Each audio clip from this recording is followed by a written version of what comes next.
Hej, jeg vil gerne tale om filimsilat.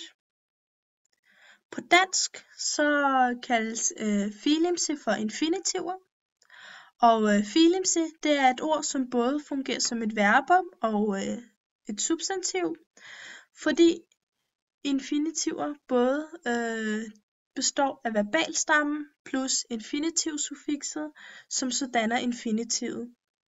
Og infinitiver kan på tyrkisk optræde som biord, adjektiver eller navnord. Det afhænger så af de enkelte sætninger, om infinitivet i sætningen er et biord, adjektiv eller et navnord.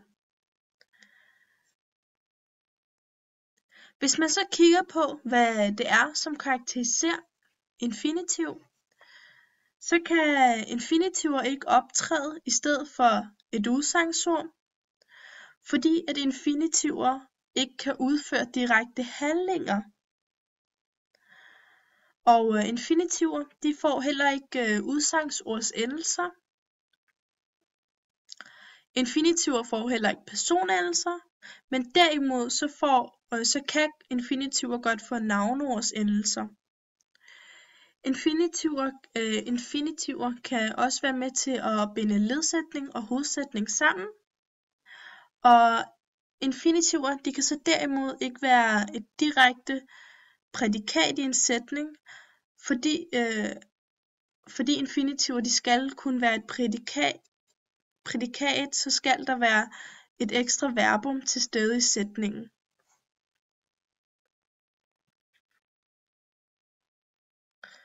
Hvis man så kigger på, hvordan man finder filimsi, så er den første regel, at man skal gå ind i sætningen og finde hovedverbet.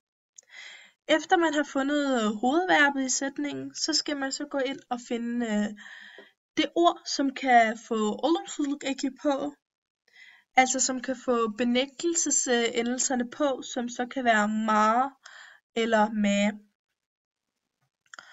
Hvis man så tager udgangspunkt i det her eksempel, Cem koşarak eve geldi, så er geldi hovedverbet, og koşarak, det kan godt få olumsuzluk eki på, så koşarak er filimsi. Og hvis man så kigger på, kan man godt sige den her sætning uden at have hovedverbet med?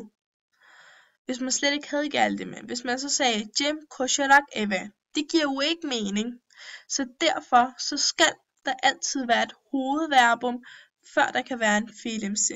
Fordi så giver sætningen mening. Cem koşarak eve geldi.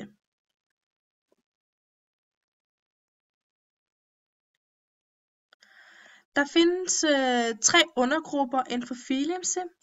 Den første undergruppe er isimfil, som på dansk kaldes for verbalsubstantiver.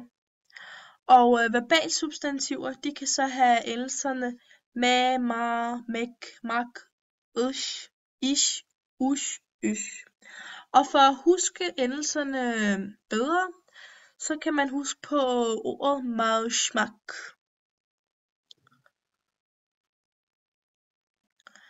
I det første eksempel, så vil jeg gerne finde hovedverbet og filimsi i sætningen. Og når man så kigger på eksemplet, neşeli olduğu gelişinden anlaşılıyor. Anlaşılıyor, det er hovedverbet. Og når man så kigger på, hvilke af de her 3 ord, som kan få olumsuzluk eki på, så kan gelişinden få olumsuzluk eki på. Og derfor så bliver gelişinden filimsi i den her sætning. Og så kan man se, at der er isimfil endelse i og şe her. Hvis man så kigger på eksempel 2, arkadaşıma mektup yazmak istiyorum. İstiyorum er verbet her, altså hovedverbet, fil i sætningen. Og så kigger jeg på, hvilke af de andre ord kan få olumsuzluk eki på. Det kan yazmak. Derfor så er yazmak filimsi i den her sætning. Og så kan jeg også se, at i yazmak, så er der mak eki på, som er fra isimfil undergruppen. Den anden undergruppe under fiilimsi er sıfatfiil, som også kan kaldes for ortaç, og på dansk så kaldes det for participer. Og så får participer endelserne an, ası, mes, ar, dik, ecek, miş. Og det kan man så også huske bedre, hvis man siger anası mezar dikecekmiş. Her har jeg så 2 eksempler, og i de 2 eksempler vil jeg så finde fiilimsiler. I det første eksempel, bilinmez diyarlara gidiyorum. Gidiyorum er mit hovedverbum. Diyarlara er isim, så det kan ikke være fiilimsi. Og bilinmez, det kan godt få olumsuzluk eki på, og derfor er bilinmez fiilimsi i den her sætning, fordi det har fået mes eki. I eksempel 2. Dün okula gelen adamı tanıyor musun? Tanıyor musun er hovedverbet, og gelen, det er fiilimsi, fordi at der er kommet an eki på, og der derfor også kan komme olumsuzluk eki på. Den tredje undergruppe inden for fiilimsi er zarf, som også kan kaldes for ulaç, og på dansk så kaldes det for konverber. Og det får alle de her endelser. Under zarffiil så er der rigtig mange endelser, og derfor så kan man stille 2 typer spørgsmål for at finde fiilimsi i sætningerne. Man kan stille spørgsmålet nasıl eller ne zaman.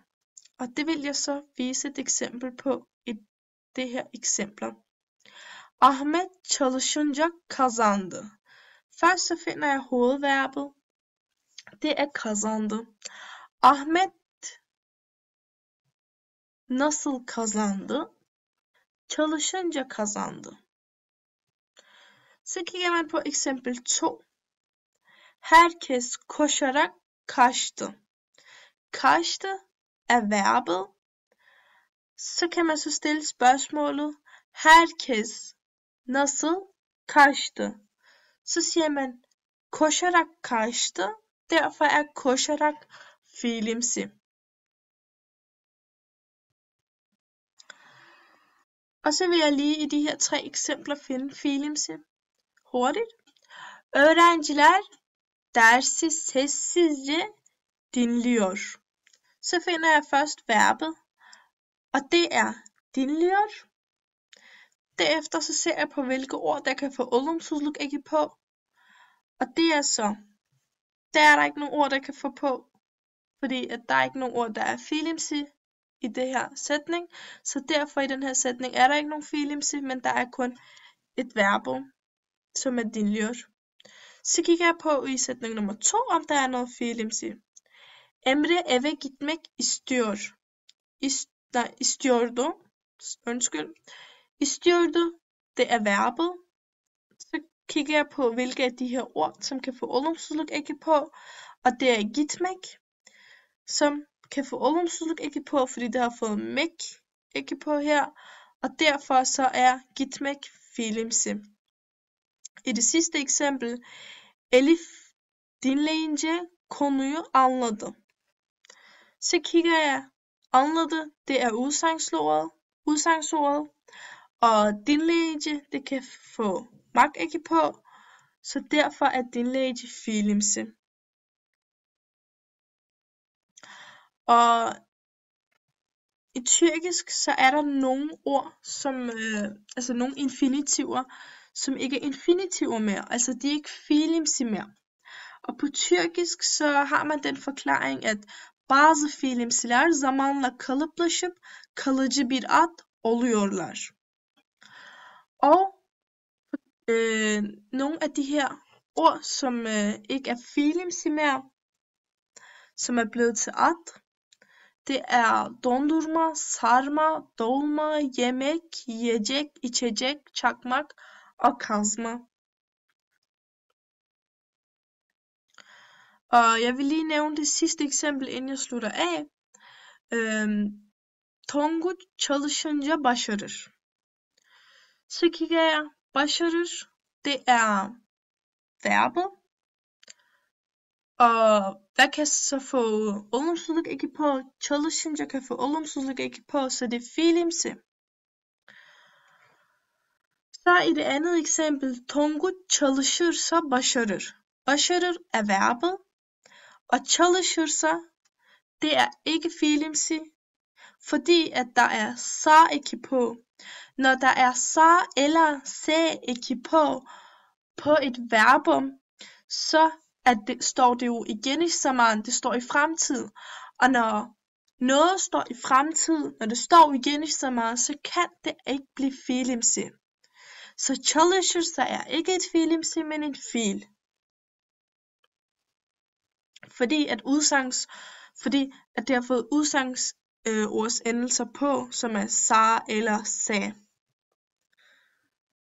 Og jeg vil sige, at fordi at jeg arbejder med præsi, så kunne jeg ikke få tyrkiske bogstaver på. Så det håber jeg, at du vil se bort fra, hocam.